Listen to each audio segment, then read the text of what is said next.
Hello, my loves. Welcome back to my channel. My name is Jae, and today I would love to share with you a lovely little book haul. Honestly, it's not that little, but it is a lovely book haul. So I got, as I imagine many bookworms did, a number of books over the holiday season and through January. So I just wanted to go through them really quickly with you. So one of the first books, I'm just gonna start this list at random, if I'm being honest. And if you've been following my blogs or vlogs, you will probably see repeats of these books, but I figured I'd all condense it into one video for you guys. And the first book is Junji Ito's No Longer Human. This book, guys, is very interesting because it is, first of all, very long. I'm a big fan of Junji Ito, and I have been for a little bit now, and he is just a phenomenal horror manga writer. His images are very, sorry, my bookmark's in here, and it's got a little floof. His images are very shocking. His storyline is very creepy and unsettling, and this one is a thick one. It's based off of a novel by Osamu Dazai. And I'm only about halfway through it. I did have to take a break because it is so very heavy, but it is so good so far, and I'm definitely interested in finishing it. I actually should probably just finish reading it today. Like, I really don't have that much left. Basically, it's about the protagonist, Yozo Oba, and he basically sort of jokes through life, makes a lot of, you know, lightness out of dark situations in an effort just to sort of coast through life. And he sort of has a lot of brushes with death and really unsettling things, and he has a lot of like romantic relationships that happen in his life, and he just never takes anything seriously. He never wants to get close to anyone, and it's sort of the spiraling, maddening cycle that he goes through. That's what this book is basically about. That doesn't sound scary or creepy, but it is, guys, and it is very good. So I'm excited to get through this, but this was one book that was gifted to me by my good friend Casey. The next book that I got that was also a gift was Everyday Magic. Now this is by Semra Haxaver. I haven't flipped through this too much. It is a very beautiful book. It's got sprayed black edges and like these sort of teal pages, and they've got spells and stuff like that. Now, I am not a Wiccan or a pagan or a witch, really. I would love to be one. That would be cool. But so I don't really have a lot of knowledge on stuff like this. So I imagine this was given to me because I have such a great interest in witches, and I'm interested to definitely flip through it. I don't know how to go about doing things right, and I don't know how accurate this book is, but it is great fun to have on my shelf. The next book that I got is Eleanor Oliphant is Completely Fine by Gail Honeyman. Now, I have heard a great number of things about this book. So I'll just read to you the back because I don't really know what it's about. So it says, meet Eleanor Oliphant. She struggles with appropriate social skills and tends to say exactly what she's thinking. Nothing is missing in her carefully timetabled life, where weekends mostly consist of frozen pizza, vodka, and phone chats with Mummy. But everything changes when Eleanor meets Raymond, the bumbling IT guy from her office, whose big heart will ultimately help Eleanor find the way to repair her profoundly damaged one. This sounds fantastic, and I have heard that this book is rather introverts can relate. So I was like, all right, well, I'm an introvert, so let's get it. So I bought it. The next book that I got that I have talked extensively at length in my vlogs is Spinning Silver by Naomi Novik. Guys, this is basically about the daughter of a moneylender. She takes up the money lending business, ends up garnering a reputation for quote unquote turning silver into gold. Really what she's doing is she's just good at turning money in her money lending business. And then fantastical fey creature called the Sterrick, one of their kings, takes notice. They're very covetous over gold and strikes a bargain with her, and she actually ends up being his queen. So this story follows not only the main girl, the moneylender, Miriam, but two other women, and it's just very fantasy-like and immersive and atmospheric, and I'm excited to get through it. The next book that I got that I received as a gift over the holiday season is The Tea Dragon Society. And this is by Katie O'Neill. I forgot for a second. And honestly, I have been wanting this book for so very long. I do have the Tea Dragon Festival, which is sort of like a prequel. I couldn't find this and a friend gifted it to me. And it is just the most wonderful, wholesome book. And I'm so glad it's in my collection. And real quick, also part of that present, I got this lovely like book stamp. Don't know if you can see this. It basically says from the library of Jae Carbon, and it came with the Tea Dragon Society book, and you best believe I've been stamping every book in my collection. So excited. Okay, moving on. So the next couple of books came from my sister, and thank you little sister. And they are fancy bound books like this. So this is Grimm's Complete Fairy Tales, and you know, it's by the Brothers Grimm, but it is gorgeous. Look at this cover, look at the sprayed edges, look at the inside. It is lovely. I haven't made my way through these books yet, the ones that she's given me, but they are just so beautiful to look at, and I can't wait to get through them. So another book that my sister got for me is Bullfinch's Mythology. Guys, if you didn't know, I actually studied Roman and Greek history and the languages alike for close to a decade in my life, and I have many mass paperback copies of Bullfinch's Mythology, and this is probably the most beautiful thing I've ever seen in my life. Oh my god, I haven't even opened it. Look at that. That is beautiful. Wow. Ooh, man. Did I see pictures? No, no pictures, but it is so gorgeous. Look at the back. I am in love. Oh my gosh. All right, so the next book that my sister got for my collection is The Sea Wolf by Jack London. So this is the cover. Like it's beautiful. There's no like actual like cover I feel like, but it is gorgeous. Oh my god, can you guys see that? Ooh, trippy. It's beautiful. Ooh, okay, let's see. Oh, apparently that's Jack London. So I don't know what this book is about. I think it's about a captain on a ship. I don't know that my sister knew what this book was about either when she got it for me. I think she saw the word sea wolf and was like, oh, my sister loves animals and she loves pretty books. Let's get this book. And you know, you're not wrong. I love all those things, but I don't think this book is about a sea wolf. I'm still excited to read it and dive into it, and I'm so grateful for my little sister. Guys, the next book that I got, I did post about it on my Instagram, and if you want to follow me, all my information is down below, but it is the Satanic Spell book. Guys, this is such an interesting book. So if you don't know, I'm vegan, and this is the Satanic, like Satan, not Satan. And this is by the vegan black metal chef. I don't actually know what his real like name is, but it is basically just sort of like a metal sort of like metal music sort of themed cookbook. What's very interesting about this book as I flip through it is that there are actually no measurements. It's supposed to teach you how to cook by eyeballing things. I don't know that it's all that effective, but it is certainly very wonderful to flip through and look through, and there are some great meal ideas in here. And if you're just starting out, it's a good place to be.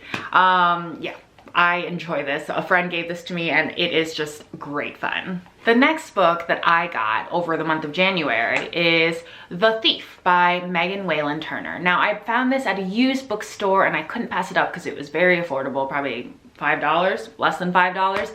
And I picked this up because one of my favorite booktubers, the Reagan from the Peruse Project, she loves Megan Whalen Turner. I don't know what this book about, so I'm going to read the back for you. It says, I can steal anything. After Jen's bragging lands him in the king's prison, the chances of escape look slim.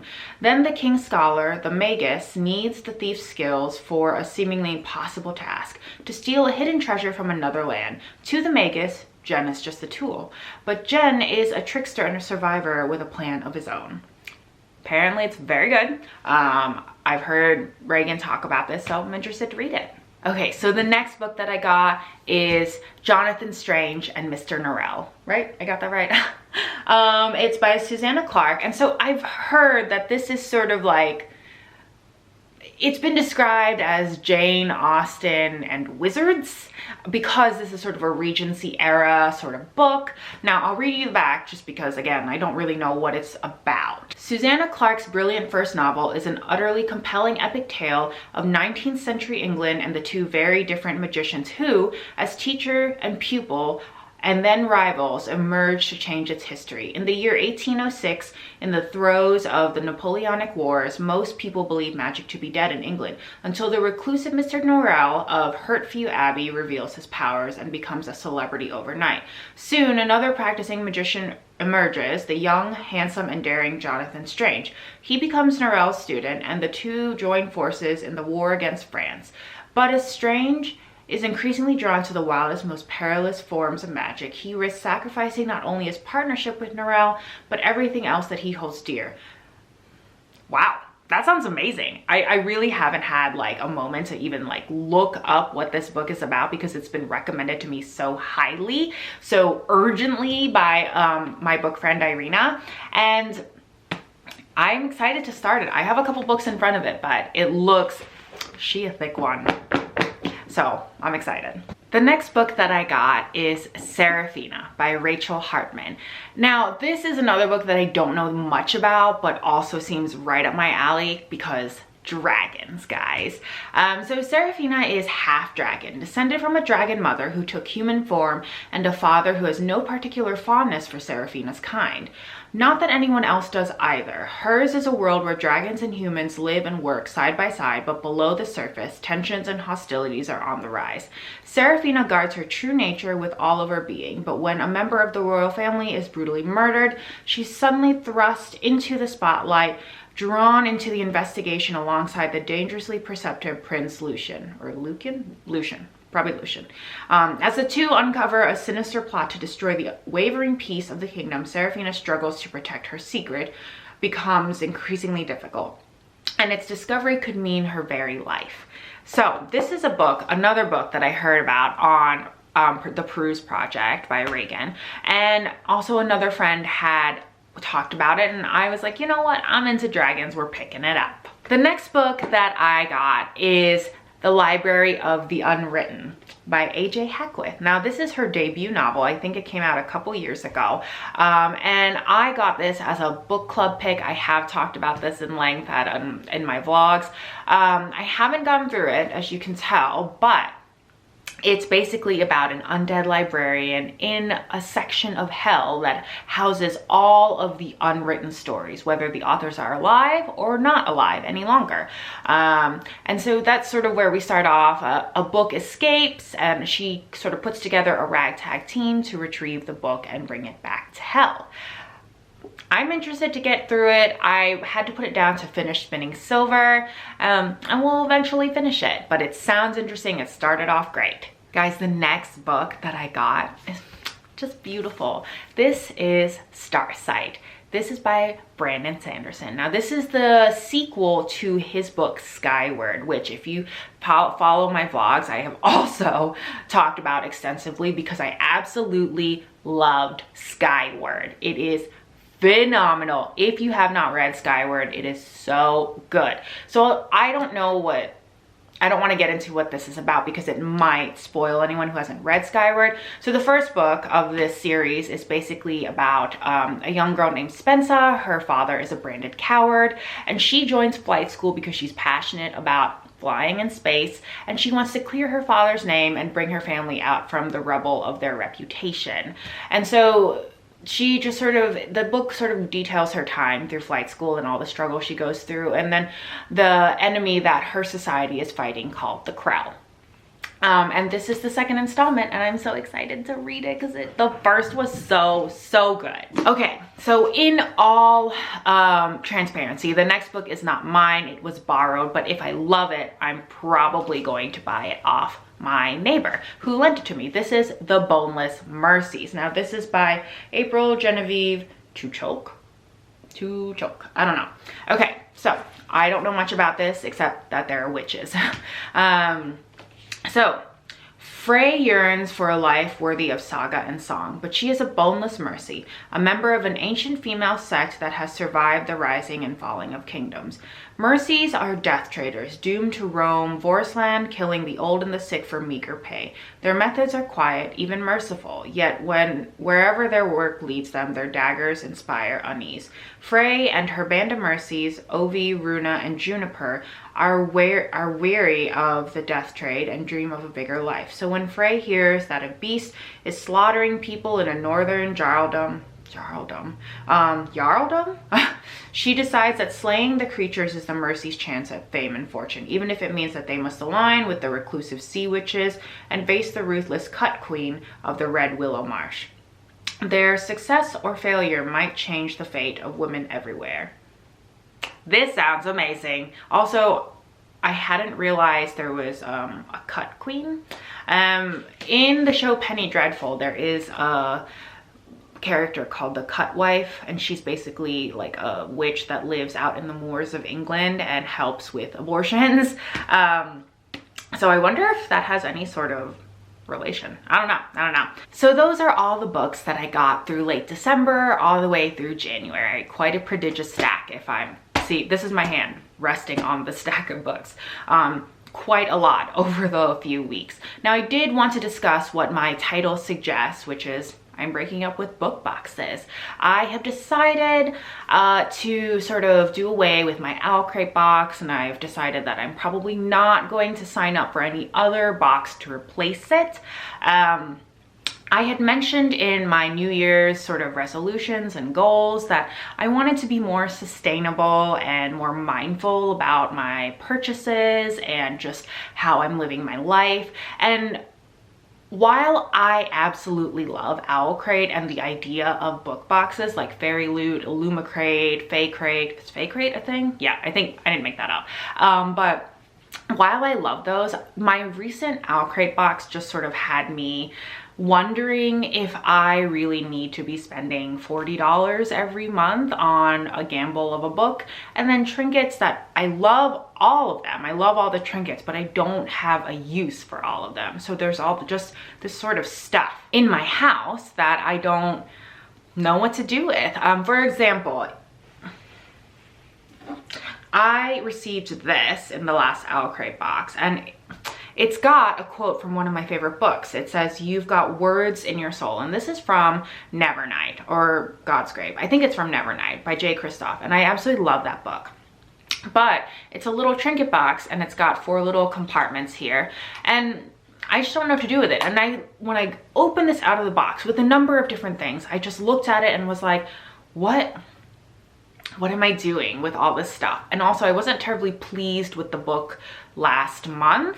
I wasn't sure of the choice. Now, just because the book didn't quite like catch my interest, it really isn't about that. It's really more just about the excess stuff that's floating around my house, the packaging that it takes to sort of send everything. It just all sort of like tugs at my conscience in the back of my head, especially because $40 a month means that I could be spending $40 on books that I personally chose and discovered at a local bookstore of mine. Now, OwlCrate and a lot of these other, book boxes, they are small businesses, and I do love to support small businesses, but I especially feel like I want to support small businesses that are around me, especially in the sort of brick and mortar bookstore that pops up in my neighborhood or has been around in my neighborhood for a long time. Because as you know, online sales definitely overshadows like a brick and mortar bookstore. That's why Barnes & Noble's always has these deals, that sort of thing. Like they're always advertising, sending out coupons.